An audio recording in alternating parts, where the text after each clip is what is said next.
ಲಡ್ಡು ವಿಚಾರವಾಗಿ ಸಾಕಷ್ಟು ಚರ್ಚೆಗಳಾಗ್ತಾ ಇದೆ. ಆದರೆ ಭಕ್ತರು ನೊಂದ್ಕೊಂಡಿರೋದಂತೂ ಸತ್ಯ.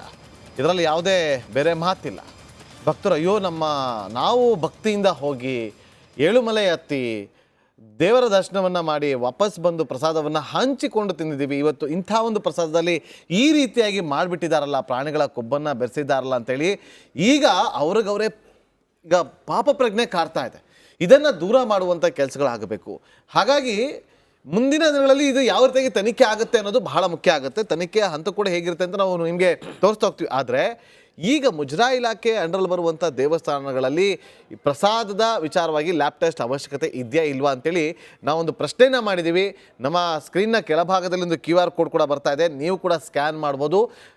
ದೇವಸ್ಥಾನಗಳಲ್ಲಿ ಮುಜರಾಯಿ ಇಲಾಖೆ ಅಂಡರಲ್ಲಿ ಬರುವಂಥ ದೇವಸ್ಥಾನಗಳಲ್ಲಿ ಕೊಡುವಂಥ ವಿತರಿಸುವಂಥ ಪ್ರಸಾದಕ್ಕೂ ಲ್ಯಾಬ್ ಟೆಸ್ಟ್ ಬೇಕು ಅನ್ನೋದಾದರೆ ನೀವು ಬೇಕು ಅಂತೇಳಿ ನೀವು ವೋಟ್ ಮಾಡ್ಬೋದು, ಬೇಡ ಅಂತಾರೆ ಬೇಡ ಅಂತ ವೋಟ್ ಮಾಡ್ಬೋದು. ನೋಡಿ ನಮ್ಮ ಸ್ಕ್ರೀನ್ನ ಕೆಳಭಾಗದಲ್ಲಿ ಅದು ಬರ್ತಾ ಇದೆ, ಸ್ಕ್ಯಾನ್ ಮಾಡ್ಬೋದು ನೀವು. ಎಸ್ ಮಹೇಶ್ ಗೌಡ್ರೆ, ನೋಡಿ ಒಂದು ವಿಚಾರ ಹೇಳ್ತಾ ಇದ್ರು ನೋಡಿ, ಅಲ್ಲಿ ಲೋ ಕ್ವಾಲಿಟಿ ಟೆಂಡರನ್ನು ಇದು ಮಾಡಿದ್ರು, ಎಷ್ಟೆಷ್ಟಕ್ಕೂ ಇದೆ, ನಮ್ಗೆ ಅದೆಲ್ಲ ಗೊತ್ತಿಲ್ಲ. ನಮಗೆ ಬೇಕಿರೋದು ಭಕ್ತರು ಭಕ್ತಿನ ತಂದಂಥ ಲಡ್ಡುವಿನಲ್ಲಿ ಈ ಥರ ಆಗೋಯ್ತಲ್ಲ, ಪ್ರಸಾದದಲ್ಲಿ ಈ ಥರ ಆಗೋಯ್ತಲ್ಲ. ಇವತ್ತು ಇದೊಂದೇ ದೇವಸ್ಥಾನಕ್ಕೆ ಇದಾಯ್ತಾ? ಬೇರೆ ಎಲ್ಲೂ ಇಲ್ವಾ? ಬೇರೆ ದೇವಸ್ಥಾನಗಳಲ್ಲಿ ಹೋಗ್ತಾ ಇರುವಂಥ ತುಪ್ಪ ಯಾವುದು ಅದು ಟೆಸ್ಟ್ ಆಗಬೇಕಲ್ವಾ? ಈಗ ಪ್ರಕಾಶ್ ರಾಜ್ ಅವರು ಒಂದು ಕಮೆಂಟನ್ನು ಮಾಡಿದ್ದಾರೆ, ಅವರು ಟ್ವೀಟನ್ನು ಮಾಡಿದ್ದಾರೆ.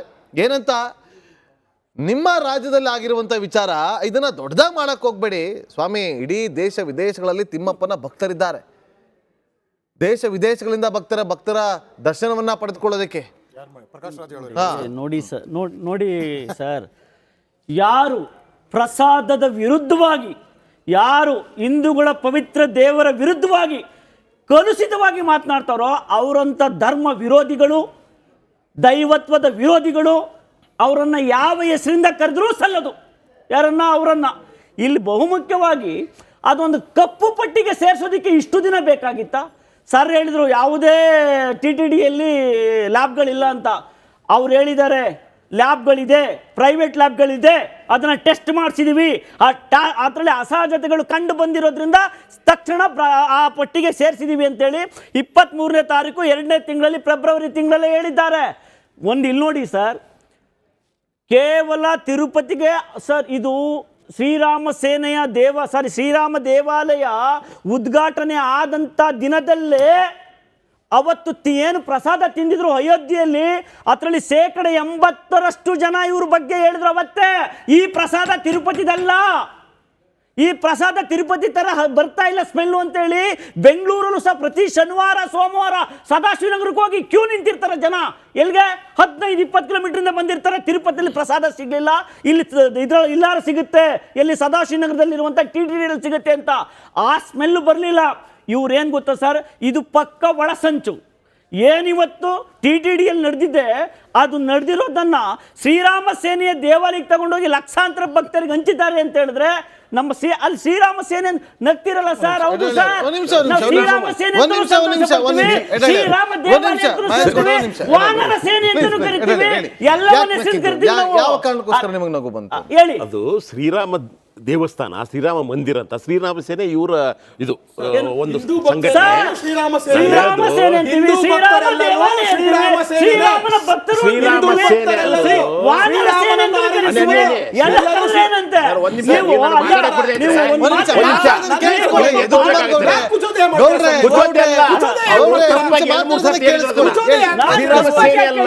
ಶ್ರೀರಾಮ ದೇವಸ್ಥಾನ ಎಲ್ಲ ಧರ್ಮವನ್ನು ಗೌರವಿಸ್ತೇವೆ.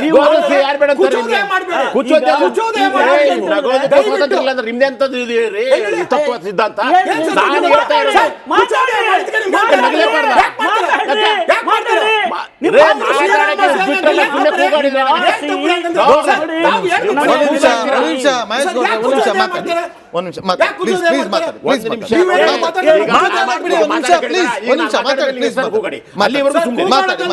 ಮಾತಾಡಕ್ ಬಂದಿದ್ರೆ ನಾನು ಹಾಗೆ ಮಾತಾಡಕ್ ಬಂದಿರೋಂಥದ್ದು.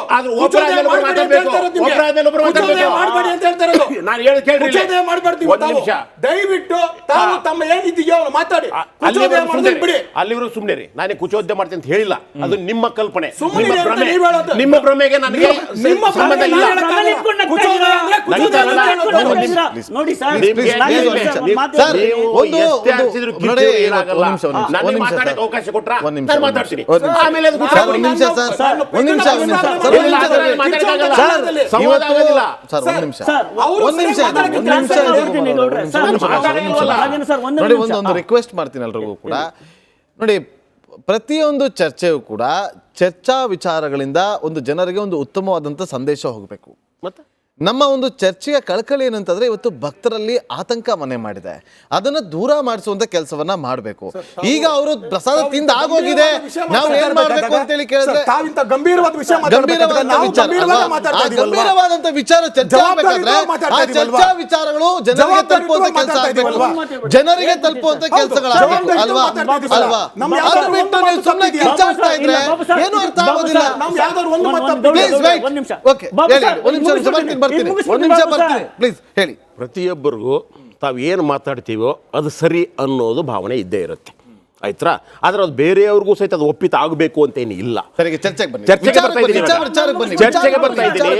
ಈಗ ಇವರ ಏನೇ ಒಂದು ನಂಬಿಕೆ ಇರಲಿ, ಆಕಸ್ಮಿಕವಾಗಿ ಯಾರಾದರೂ ಭಿನ್ನ ಅಭಿಪ್ರಾಯವನ್ನು ವ್ಯಕ್ತಪಡಿಸಿದರೆ ಸಂವಿಧಾನ ನಮಗೆಲ್ಲರಿಗೂ ಸಹಿತ ಅಭಿಪ್ರಾಯ ಸ್ವಾತಂತ್ರ್ಯವನ್ನು ಕೊಟ್ಟಿದೆ. ಆ ಅಭಿಪ್ರಾಯ ಸ್ವಾತಂತ್ರ್ಯಕ್ಕೆ ಪ್ರಕಾಶ್ ರಾಜ ಆಗಿರ್ಬೋದು, ಇನ್ನೇನಾದ್ರು ಆಗಿರ್ಬೋದು, ಈ ಧಾರ್ಮಿಕವಾಗಿರ್ತಕ್ಕಂಥ ಏನು ಸಂಘರ್ಷ ಇದಕ್ಕೆ ಅವಕಾಶ ಕೊಡಬೇಡಿ ಅಂತ ಹೇಳಿರ್ಬೋದು. ಅದು ಹೇಳಲಿಕ್ಕೆ ಅವರಿಗೆ ಸಂವಿಧಾನಾತ್ಮಕವಾದ ಹಕ್ಕಿದೆ. ಇಲ್ಲಿ ನಾನು ಕೂತಿರ್ತಕ್ಕಂಥವನಿಗೂ ಸಹಿತ ನಿಮ್ಮ ಅಭಿಪ್ರಾಯಕ್ಕೆ ಭಿನ್ನಾಭಿಪ್ರಾಯವನ್ನು ಹೇಳುವ ನನಗೂ ಇದೆ. ಆಕಸ್ಮಿಕವಾಗಿ ನಾನೇನಾದ್ರೂ ಸರಿ ಅನಿಸೇ ಇದ್ರೆ ನೀವು ಅದಕ್ಕೆ ಕೌಂಟರ್ ಮಾಡ್ಲಿಕ್ಕೆ ನಿಮಗೆ ಹಕ್ಕು ಇರುತ್ತೆ. ಆದ್ದರಿಂದ ಒಂದು ನಿಮಿಷ ಸರ್, ನಿಮಗೆ ಅವಕಾಶ ಸಿಕ್ಕ ಬೇಕಾದಷ್ಟು ಮಾತಾಡಿ. ಅವಕಾಶ ನೀವು ತಗೊಂಡಿದ್ದೀರಿ. ನೋಡಿ ಬಾಬು ಸರ್, ಒಂದು ಸತ್ಯ ಹೇಳ ಬಾಬು ಸರ್, ಹೇಳೋದಕ್ಕೆ ಬಿಡಿ. ಏನು ಆಂಧ್ರ ಪ್ರದೇಶದಲ್ಲಿ ಜಗನ್ಮೋಹನ್ ರೆಡ್ಡಿ ಇದ್ರು, ಅವರಿದ್ದಾಗ ಯಾರು ಎಡಪಂಥೀಯವಾದಿಗಳು ಇದ್ರ ಬಗ್ಗೆ ಮಾತನಾಡಲಿಲ್ಲ. ಯಾವಾಗ ಚಂದ್ರಬಾಬು ನಾಯ್ಡು ಬಂದ್ರು ಅವಾಗ ಅವರು ಇವ್ರಿಗೆಲ್ಲ ಇದೇ ಸನಾತನ ಧರ್ಮದ ಬಗ್ಗೆ ಮಾತನಾಡಿದಾಗ ತಮಿಳುನಾಡಲ್ಲಿ ಒಬ್ಬ ಮುಖ್ಯಮಂತ್ರಿ ಮಗ ಅವರೆಲ್ಲ ಎಲ್ಲಿ ಕೂತಿದ್ರ ಅವಾಗ? ಇವರೆಲ್ಲ ಈ ದೇಶದಲ್ಲಿ ಯಾವಾಗ ಹಿಂದೂಗಳ ಮೇಲೆ ದಾಳಿ ಆಗುತ್ತೋ, ಧರ್ಮದ ಮೇಲೆ ದಾಳಿ ಆಗುತ್ತೋ, ನಂಬಿಕೆಗಳ ಮೇಲೆ ದಾಳಿ ಆಗುತ್ತೋ, ಪ್ರಸಾದದ ಮೇಲೆ ದಾಳಿ ಆಗುತ್ತೋ, ಆಗ ಎಡಪಂಥೀಯವಾದಿಗಳಿಗೆ ಎಲ್ಲಿಲ್ಲದ ಹುಮ್ಮಸ್ಸು, ಎಲ್ಲಿಲ್ಲದ ಆಕರ್ಷಣೆ ಮಾಡಿಬಿಡ್ತಾರೆ ಇಲ್ಲಿ ಈ ದೇಶದಲ್ಲಿ. ಇಲ್ಲೇ ಅದೇ ಧರ್ಮವನ್ನು ನಂಬಿ, ಅದೇ ಧರ್ಮವನ್ನು ಹಗಲು ರಾತ್ರಿ ಪೂಜೆ ಮಾಡಿ, ನಾನು ನನ್ನದು ನನ್ನ ದೇವರು, ನನ್ನ ದೇವಾಲಯ, ಪೂಜ್ಯ ತಾಯಿಯನ್ನು ಸಹ ದೇವಾಲಯ ಮಂದಿರದಲ್ಲಿ ನೋಡ್ತೀವಲ್ಲ, ಅವಾಗ ಇವ್ರಿಗೆ ಯಾರಿಗೂ ನಂಬಿಕೆ ಬರೋದಿಲ್ಲ. ಆ ಸಂದರ್ಭದಲ್ಲಿ ನಾವು ನೋಡ್ಬಿಡ್ತೀವಿ ಎಡಪಂಥೀಯವಾದಿಗಳನ್ನ.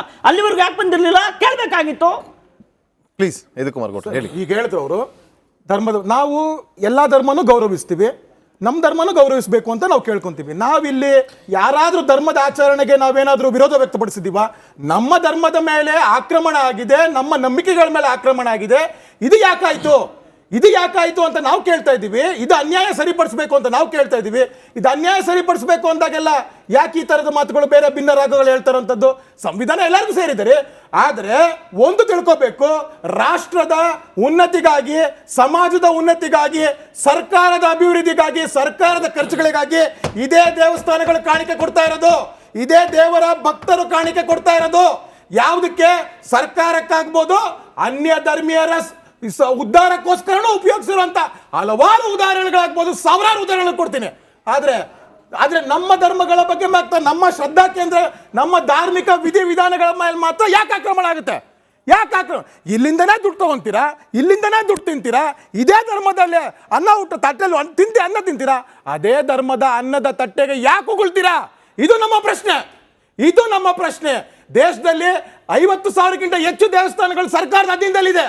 ಅದ್ರಲ್ಲಿ ಬೇರೆ A grade, B grade, C grade ಅಂತ ಮಾಡಿ ಅದನ್ನು ವಿಭಾಗಿಸ್ತೀರಾ, ಅದರಲ್ಲೂ ದುಡ್ಡು ತಿಂತೀರಾ. ತಟ್ಟೆ ಅಂದ್ರೆ ಅಲ್ಲಿ ಪೂಜೆ ಮಾಡೋ ಅಂತ ಇವರಿಗೆ ದುಡ್ಡಿಲ್ಲ. ಆದ್ರೆ ರಾಜ್ಯ ಸರ್ಕಾರಗಳು ತನ್ನ ಇದಕ್ಕೆ ಬಂದಾಗ ಟಿಟಿಡಿ ದುಡ್ಡು ಬೇಕು, ಟಿಟಿಡಿ ಆಚಾರ ವಿಚಾರ ಬೇಡ, ತಿಮ್ಮಪ್ಪನ ಆಚಾರ ವಿಚಾರ ಬೇಡ, ಅವ್ರಿಗೆ ಮಾಡೋ ಅಂತ ಏನು ಪೂಜಾ ವಿಧಾನಗಳು ಅದರಲ್ಲೂ ಬದಲಾವಣೆ. ಯಾಕೆ? ನಿಮ್ಮ ಒಂದು ಧರ್ಮದಲ್ಲಿ ಈ ತರ ಬದಲಾವಣೆಗಳಾದ್ರೆ ಒಪ್ಕೋತೀರೇನ್ರಿ ನೀವು? ಒಪ್ಕೊಂತೀರಾ ನೀವು? ನಮ್ಮ ಧರ್ಮದಲ್ಲಿ ಬಂದಿರಬೇಕಾದಾಗ ಭಾಸ್ಕರನ್ ಒಂದು ಹಿಂದೂ ಧರ್ಮವಾಗಿ ಪ್ರಶ್ನೆ ಮಾಡುವಂತ ಅಧಿಕಾರ ನಮ್ಮೆಲ್ಲರಿಗೂ ಇದೆ.